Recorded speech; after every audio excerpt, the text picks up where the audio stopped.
very much to Jeff and Chris and Tom for having me here. This is my first annual conference internationally, traveling across the pond in either direction, I think, ever.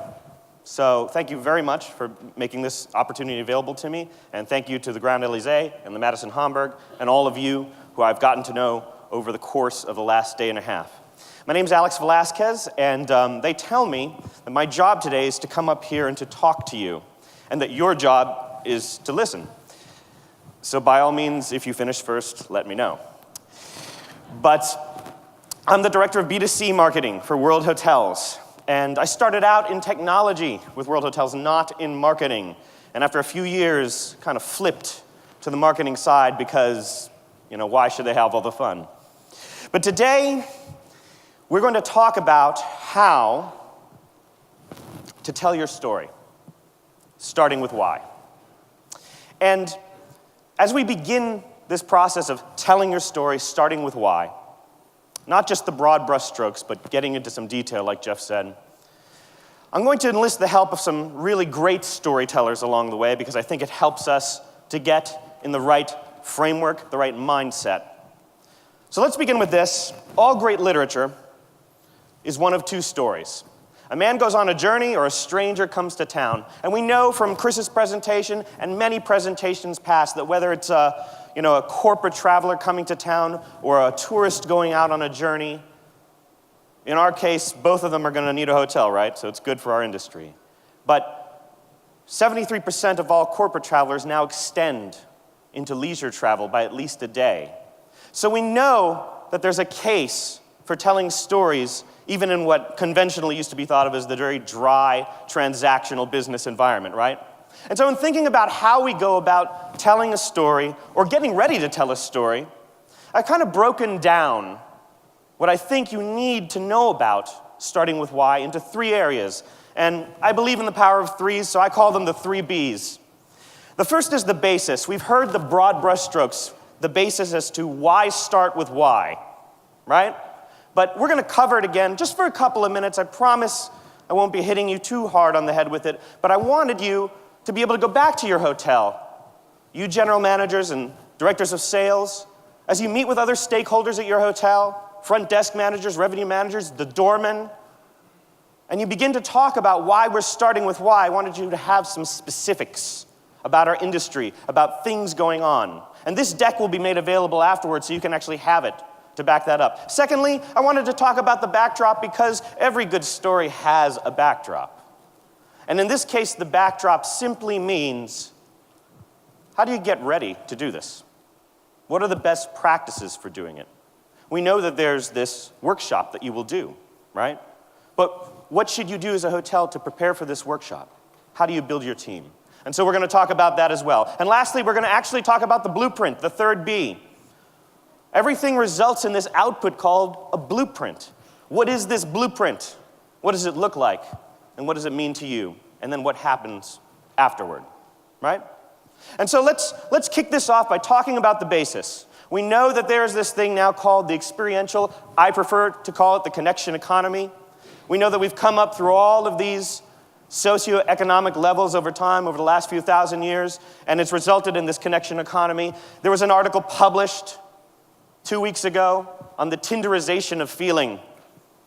It was published to an online magazine called The Inquiry, which is quite clever, and then reposted to the BBC, where they talk about all these new emotions that are developing, new emotions that are being measured because of these single-serving emotional relationships online, right?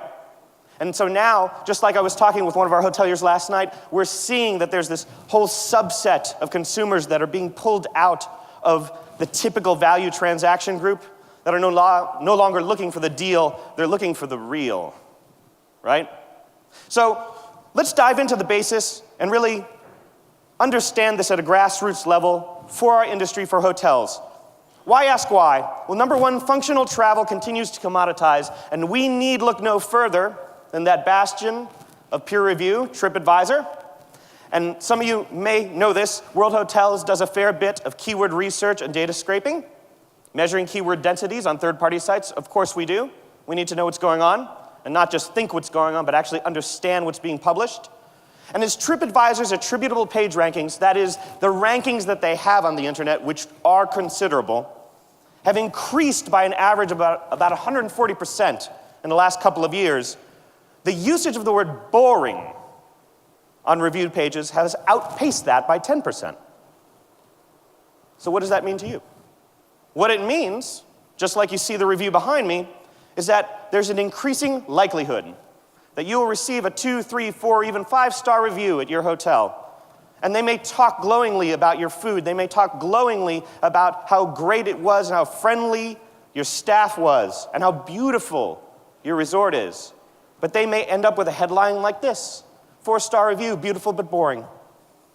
You'd almost rather not have that review, right? So we see that functional travel has a new ground zero that we must reset to. Also, independent hotels were built for this. Now, we heard a little bit about that concept earlier. But before we talk about what this really means within the industry, can anybody tell me what this is? And those of you who know this maybe from our last personal exchange, you're not allowed to raise your hand. Is this the latest action film or action movie that came out? This is a Marriott commercial. This is a Marriott commercial called Two Bellmen. In this commercial, there are gunfights. There is a sword fight at the end, a jewelry heist, tons of kung fu, and never in the entire commercial is any hotel room or hotel actual space involved. You see, Marriott is trying to take their boring, square, bed-and-box brand and kind of push it into the experiential round space that they know they need to fill with the new consumer. How about this?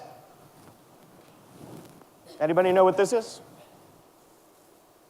Is this maybe a Discovery Channel special on the wonders of modern medicine and how somebody can actually be fitted with double prosthetics and go on to become a world-class athlete again? This is a Holiday Inn commercial. It's about a man named Scott Rigsby, and he is a double amputee, and he was fitted with prosthetics, and he did go on to become a world-class athlete. By the way, he happened to stay at a Holiday Inn while he was being fitted for the prosthetics. And so they crafted this entire narrative around him. Experiential and inspirational is what is being sought after in the industry. It's not just hyperbole, it is happening now. Also, not every partner that we have as a sales and marketing group focuses on what? You probably know this from some of the comments that your sales accounts leave with you personally, and we know it too. We see all the time words like connection and experience. Connection and experience. This is an actual quote from Cardinal Health, somebody that Robin works with in our Midwest area around Chicago, talking about relationship and culture that we really understand, or in this case, Dana Hotel and Spa, which is who this comment is about, really understands their travelers and culture in a way that many hotels sometimes miss. And we have quotes from Abercrombie and Fitch and lots of these sales accounts that, and some of them might not be the biggest in the world, but they connect with us and resonate with us even at a B2B level on this. And somehow, the connection that they're talking about, I don't think is the connection to Wi-Fi in their room. Also, trends in marketing support storytelling. Now, before talking about the specific trends that, as far back as 2012, supported it, I'd like to point out something. Very important survey came out a few months back, Pinson Mason's giant international law firm representing many, many large retailers in the retail market, talking about lifestyle brands as a whole, is set to explode in growth in the next 5 years. That, along with this, anybody know what 15% and Google have to do with one another? John Wiley, lead search engineer at Google, about a year ago, there's a little bit of lag in data, so this number is probably inflated by now, said that 15% of all searches that come to Google are search terms they've never heard before. It is the first time for that search term. How many is that a day? 500 million. The explosion of the lifestyle brand, people's different interests, new interests that have never been seen before, and the explosion of new narratives that people are seeking to fulfill, even on a search engine, is creating the environment for storytelling to be not just received. People are hungry for specific interest stories that meet their needs. And again, going backwards in time, and by the way, 75 million is the split on lifestyle-related searches here, so still an incredibly considerable number there. Going back, late 2012, Chief Marketing Officer, Virgin Mobile, Ron Ferris, he did something interesting. He said, you know, guys, I think what we're going to do is we're not going to do PPC this year.